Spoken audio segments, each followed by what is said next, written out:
Hello to all my story lovers. Welcome back in Storytime channel. Today's story name is The Large Dwarf, written by the great Sudha Murty. This is the story of King Bali. Now let's go to the story. The great Asura King Bali, grandson of Prahlad, was frequently referred to as Mahabali because of his greatness. Unlike a lot of his ancestors, he was good to his subject and very generous. Bali's consistently fair and just rule as well as his increasing strength worried Indra. He wondered what would happen if Bali ever decided to fight the Devas and usurp his own throne. If such an event were to occur, Indra wasn't sure if he had be able to defeat Bali. As feared as the decades passed, Bali changed, becoming proud and arrogant. Inevitably, his actions took a turn for the worse. So Vishnu decided that Bali must be taught a lesson that he would never forget. It was common knowledge that Bali fulfilled the desires of anyone who asked him for a gift during the performance of his yajnas. So Vishnu took the form of a young dwarf named Vaman and approached the king during one of his yajnas. When Bali saw the dwarf coming towards him, he stood up and offered Vamana a seat. Vaman said, Emperor Bali, I have heard that you are a very generous man, so I have come to ask you for something. What is that you want, little one? Asked Bali. If it is in my power, I will give you whatever your heart desires. My request is quite insignificant, but you have to promise to grant it. Bali smiled. I promise, he said. In that case, I want 3 steps of land. Each step must equal the size of one of my feet, said Vamana humbly. Bali laughed and laughed. It took him several minutes to settle down from the hilarity of the idea. A request for such a small piece of land? Ask for more than that. Little man, you should request for something more befitting an emperor's donation. Vamana bowed. I know that you are a generous man, but I know my limits. Please forgive me if this is too trivial for a man such as yourself. Bali's teacher Shukracharya, who had been observing this interaction keenly, instinctively grasped that something was out of place and that Vamana was not who he appeared to be. He called Bali and advised him, Oh, my king, please don't accept Vamana's condition. Something is wrong here and it makes me uneasy. I fear that this may be a scheme by the Devas who are too afraid to face you directly. As your teacher and well wisher, I must advise you against getting entangled in this. Respected Guru, I have already given my word to Vamana, and hence I must fulfill it.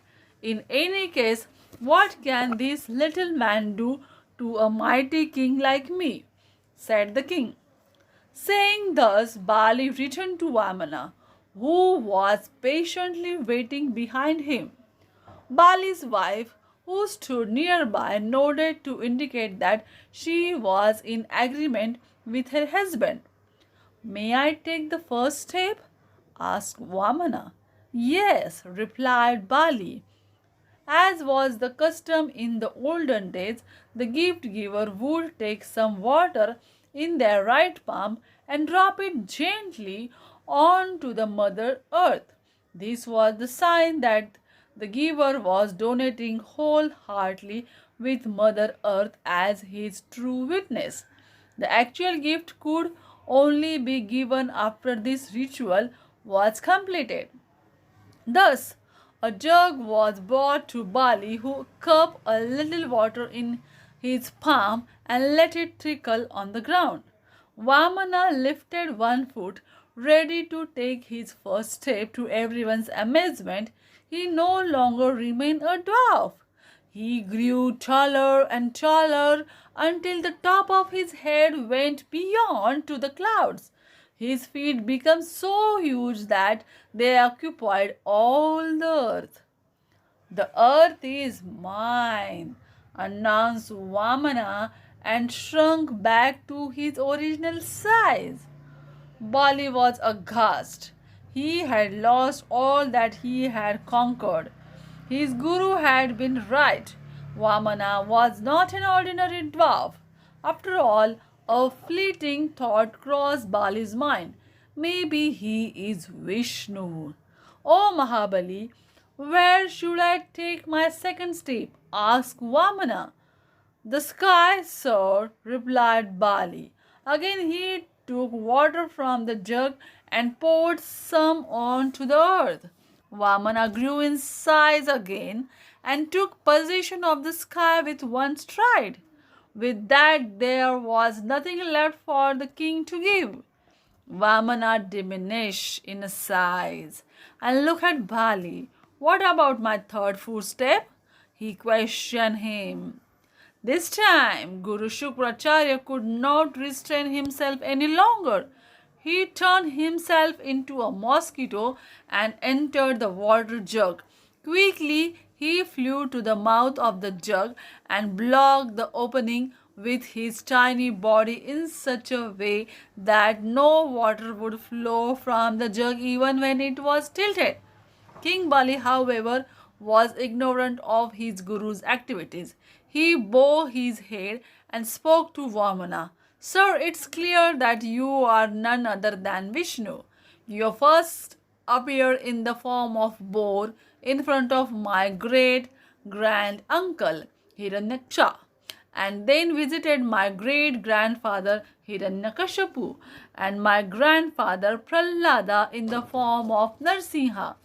You assisted the churning of the ocean in the form of turtle Kurma. Now you have blessed me with your presence as Vamana.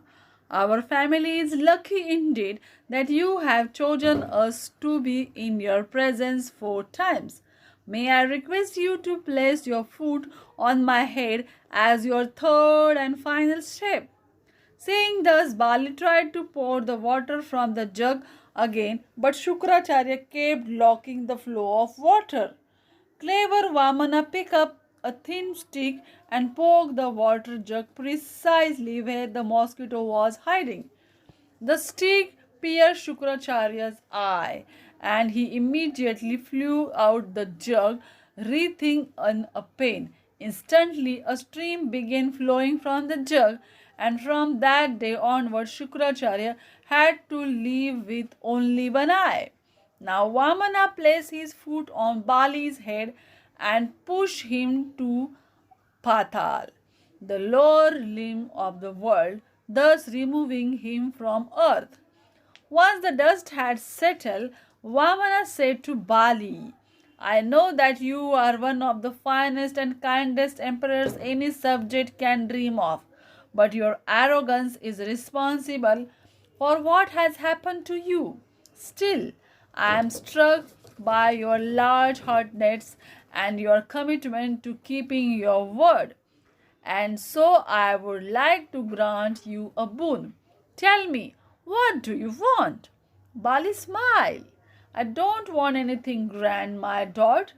Your presence and teaching are a boon for me on their own.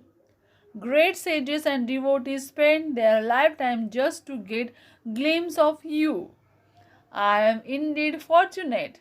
However, if you really want to grant me something, then please let me visit my kingdom once a year to check on the welfare of my subjects. I need nothing more. Vishnu, surprised by Bali's simple appeal, granted him his wish. Then he said, "Oh Bali, but I would like to give you a boon too. You had graciously offered your head for me to place my foot on, knowing the potential consequences. From this day on, I will be your guard in Patal. This will show the world that I can even be devotees' servants if his devotion is pure. Bali bow in happiness. Hence, the festival of Onam is celebrated today in Kerala as it is the day Bali comes to earth and visits his kingdom to see his people. This avatar of Vishnu is known as a Trivikrama because of his conquest of three worlds with three steps. Many sculpture and paintings of this incident are found in our country, the most famous of which can be seen in a cave, three of the Badami caves. This is the end of the story. Do you like it? Then comment it and subscribe my channel. Bye bye.